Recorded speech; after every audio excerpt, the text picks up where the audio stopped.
Saya buka dengan salam. Assalamualaikum warahmatullahi wabarakatuh. Waalaikumsalam warahmatullahi wabarakatuh. Selamat sore, salam sejahtera untuk kita semua. Rekan-rekan media yang saya hormati, para leader di tim nasional Anies Muhaimin, ada Ketua Dewan Pakar Prof. Hamdan Zulfa, ada anggota Dewan Pakar Mas Bambang Wijayanto, kemudian ada Ketua Tim Hukum Nasional Pak Ari Yusuf, ada Ketua Tim Riset Pak Amin Subekti yang juga Wakil Ketua Dewan Pakar. Dan di belakang ada tokoh-tokoh yang terus bersama kita, Pak Ustadz Yusuf Matak. Saya pertama ingin menyampaikan terima kasih tentu saja kepada rekan-rekan media yang terus mengawal proses. Saya berkali-kali menekankan di berbagai forum bahwa perjuangan kita dua, perjuangan elektoral tentu saja harus kita tuntaskan, tapi sebetulnya ada perjuangan lebih besar, yaitu menjaga demokrasi kita. Karena itu perspektif Timnas Amin selalu ingin menjaga keduanya. Pak Anies semalam mengatakan bahwa perjuangan menaikkan kelas permainan, tanda kutip, di pemilu ini berhasil, karena kita berhasil mendorong pemilu itu lebih menyuarakan gagasan, ide, bukan lagi tubrukan antar kelompok, ya. Kita juga berhasil membawa kata-kata kunci seperti etika, moral, adab ke dalam diskursus hari-hari, dan itu satu pencapaian yang menurut kami kita perlu syukuri bersama. Dalam urusan elektoral, kita menyimpulkan bahwa semuanya masih terlalu dini untuk disimpulkan apapun, karena semuanya masih berupa prediksi, bukan merupakan hasil-hasil yang secara konstitusional memang sudah konklud. Saya ingin memberi kesempatan pada Prof. Hamdan untuk memulai dari sisi konstitusionalisme, kemudian nanti Pak Amin memberikan beberapa contoh temuan riset yang sekarang sedang dikerjakan. Sudah itu Pak Ari akan menyampaikan update temuan-temuan tim hukum nasional, dan nanti Mas Bambang juga memberikan pandangan-pandangan mengenai aspek hubungannya dengan kepentingan publik. Ingin saya ulangi sekali lagi tadi yang dikatakan oleh Mbak Hani. Ternyata yang diceritakan di film Dirty Votes itu betul-betul hanya sebagian kecil dari apa yang kita alami hari-hari ini, gitu ya. Jadi ya, itu dokumenter, bukan fitnah, bukan apa, tapi rekaman fakta-fakta yang diulas dengan atau ditata dengan sangat baik dari segi seni maupun substansi. Tapi kita mengalaminya, dan hari-hari ini kita sedang ditambahi bukti-bukti bahwa pemilu kita memang banyak masalah yang mesti dibereskan. Dan untuk itu pertama ingin memberikan kesempatan pada Prof. Hamdan untuk memberi frame besarnya dulu. Kepada Prof. Hamdan dipersilahkan. Terima kasih Pak Sudirman.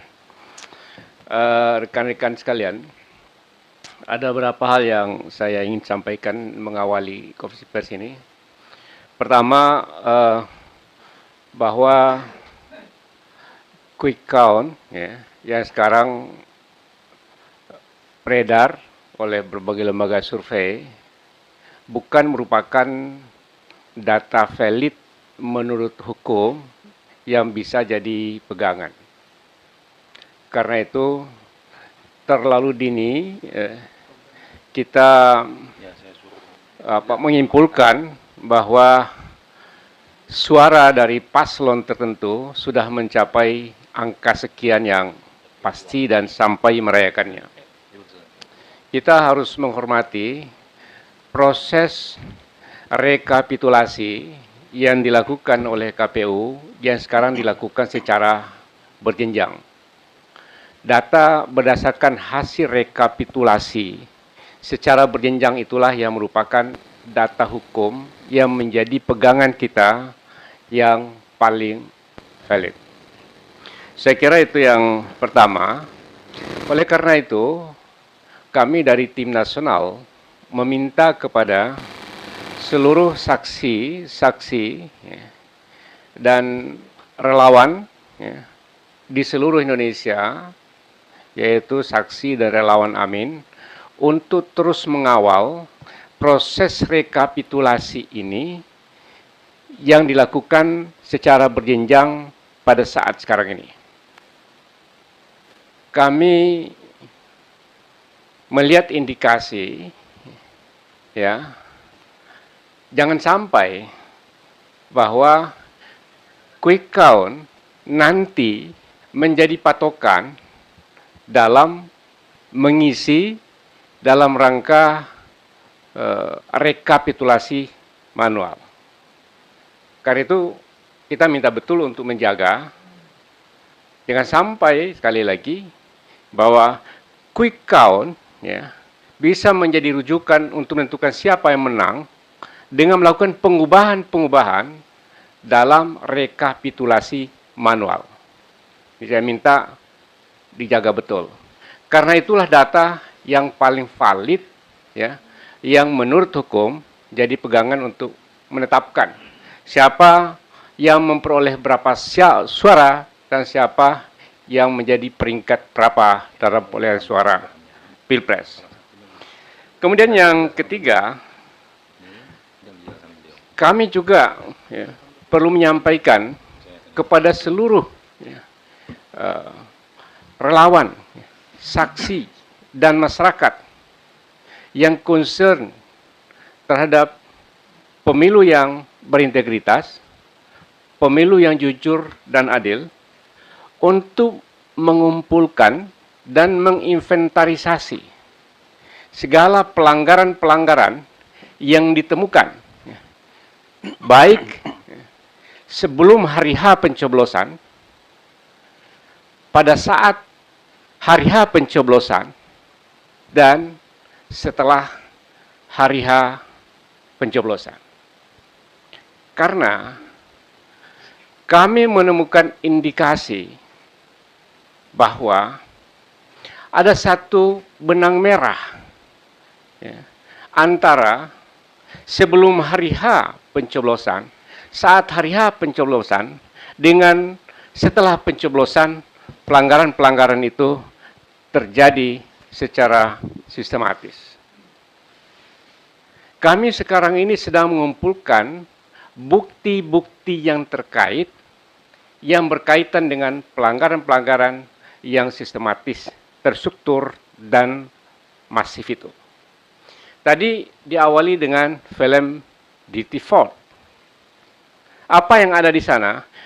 Yang ada di sana adalah permulaan desain sebuah pelanggaran, ya.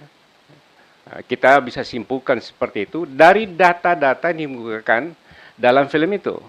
Sekarang kita hendak membuktikan, dan bukti-bukti awal kita temukan bahwa, ya, implementasi dari desain itu mulai nampak satu persatu, dan ini sedang kami kumpulkan seluruh Indonesia.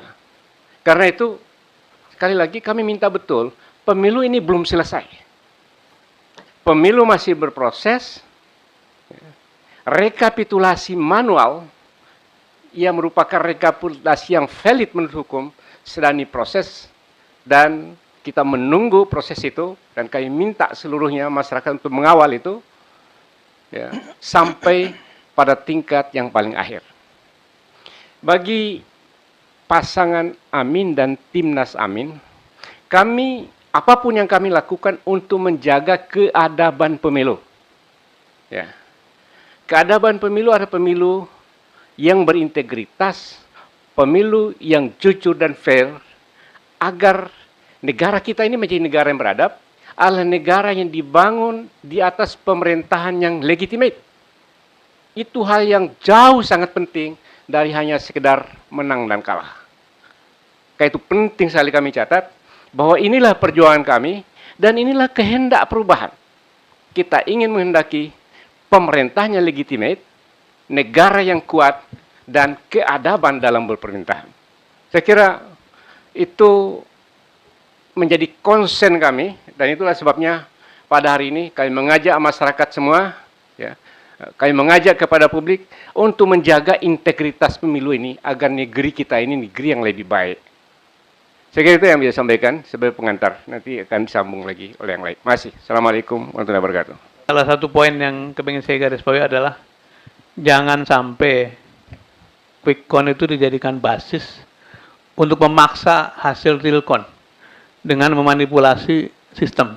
Dan ada indikasi sistem itu tidak cukup reliable, tidak cukup terpercaya sehingga terjadi tadi manipulasi dari sistem yang seperti ingin digiring pada hasil quick count. Nah, ini yang akan disampaikan oleh Pak Amin, beberapa contoh saja, kemudian nanti disambung oleh Pak Ari untuk menjelaskan tipe-tipe atau pola-pola dari pelanggaran atau kecurangan. Kepada Pak Amin Subukti dipersilakan. Makasih Pak Sudirman, Prof. Hamdan yang tadi sudah memberikan pengantar tentang apa yang terjadi di belakangan. Jadi kami juga mengamati apa yang berkembang di masyarakat, terutama laporan-laporan yang muncul di sosmed maupun di grup-grup WhatsApp tentang adanya diskrepansi atau khususnya perbedaan dari apa yang muncul antara formulir C1 dan perhitungan yang ada dalam website KPU. Jadi kami diminta sebagai tim riset untuk melakukan pendalaman apakah hal ini adalah sesuatu yang terjadi gitu. Jadi akhirnya yang dilakukan adalah kami betul-betul membuka apa yang ada dalam website KPU di pemilu2024.go.id. Lalu kemudian mencoba memeriksa dalam beberapa jam terakhir gitu ya, membandingkan apakah ada sesuatu kelemahan di dalam uploading ya kira-kira gitu. Jadi kalau bisa dilihat di sini barangkali dalam beberapa jam terakhir dari masukan-masukan yang muncul dari masyarakat baik melalui media sosial maupun grup WhatsApp langsung, itu kita coba lakukan pendalaman dengan membuka langsung di website KPU. Jadi tim-tim teman-teman media pun bisa melakukan hal yang sama dengan yang kami lakukan.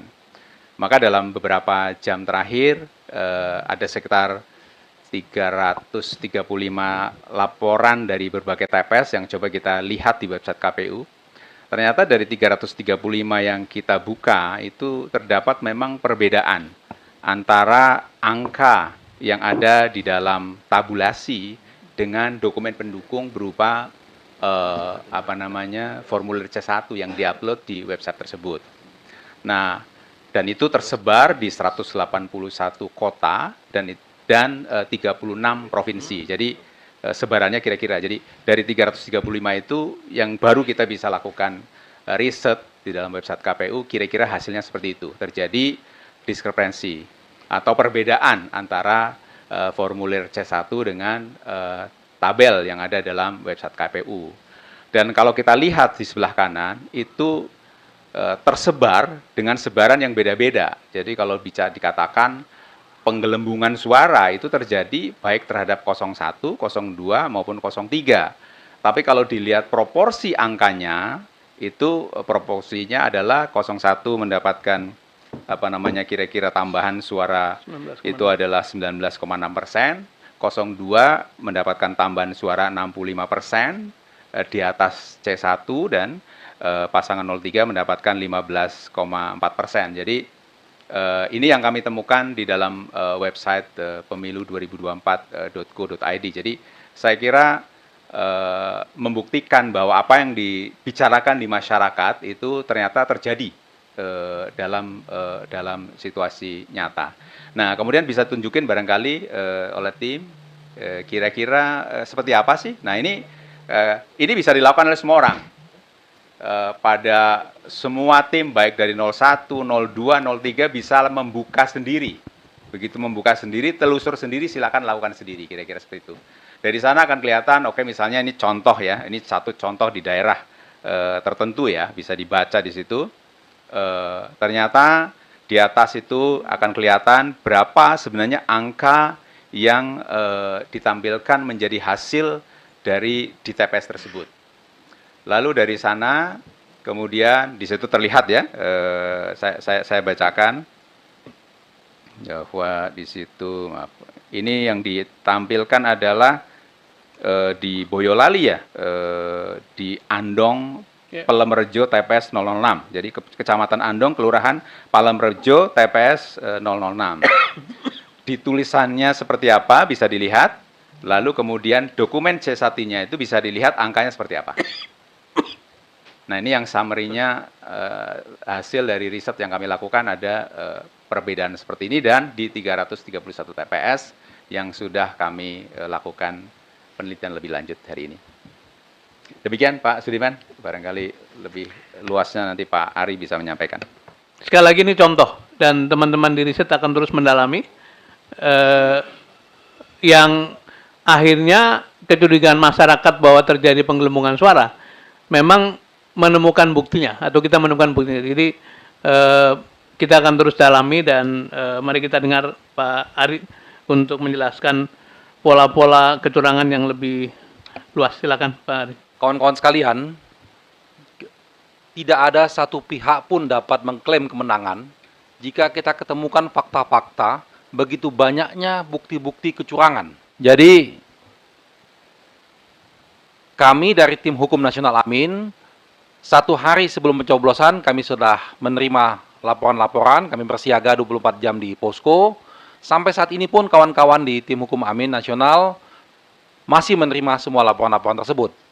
Kami juga memiliki tim hukum nasional di daerah di 34 provinsi, semuanya sampai sekarang masih menerima banyak sekali laporan-laporan tersebut. Tadi apa yang dijelaskan oleh Pak Amin itu salah satu pengelompokan yang kami sudah temukan sebagai bentuk kecurangannya. Kami sebut di situ sebagai penggelembungan suara melalui sistem IT KPU. Ini penggelembungan suara ini dilakukan secara masif. Tadi sampel itu hanya di beberapa tempat yang di ini kan, sedangkan kami sudah memverifikasi ribuan laporan TPS yang kita cek langsung C1-nya yang menurut versi kita. Karena kami juga punya kawan-kawan di daerah yang bisa memfoto langsung C1 hasil, kami cek di KPU berbeda. Jadi apa yang disampaikan oleh Pak Amin tadi itu hanya bagian dari sampling saja. Lalu yang kedua, tentang suara-suara yang sudah tercoblos di 02. Itu banyak sekali. Mungkin tidak hari ini kita presentasikan, karena kami lagi kumpulkan, banyak sekali surat-surat suara yang sudah tercoblos, yang masyarakat terima. Lalu yang ketiga, pengarahan aparat desa melalui asosiasi kepala desa. Ini sudah kami omongkan sejak lama, bahwa modus ini sudah betul-betul terjadi. Dan betul, ternyata pada hari H, itu terjadi. Bagaimana kepala-kepala desa itu memberikan pengarahan langsung ke KPPS dan ikut serta untuk kemenangan paslon tertentu. Lalu pengarahan lansia oleh KPPS, jumlah surat suara yang kurang, penghalangan pemilih di PPLN, manipulasi data DPT, lalu upaya menghalangi saksi di TPS, dan money politik. Ini pengelompokan modus-modus yang sudah kami temukan di lapangan. Dan ini nanti akan pada waktunya secara bertahap akan kami sampaikan ke publik setelah kami melakukan verifikasi. Jadi kami dalam hal ini berkepentingan mengawal proses pemilu ini dengan baik, tidak hanya untuk kepentingan Amin, tapi lebih utamanya adalah kepentingan rakyat. Jutaan suara rakyat yang merasa dicurangi. Itu pokoknya. Intinya di sana. Jadi kita jaga betul bahwa betul-betul suara rakyat yang dikehendaki itulah yang akan menjadi kenyataan. Mungkin itu saja dulu dari saya. Terima kasih Pak Timan.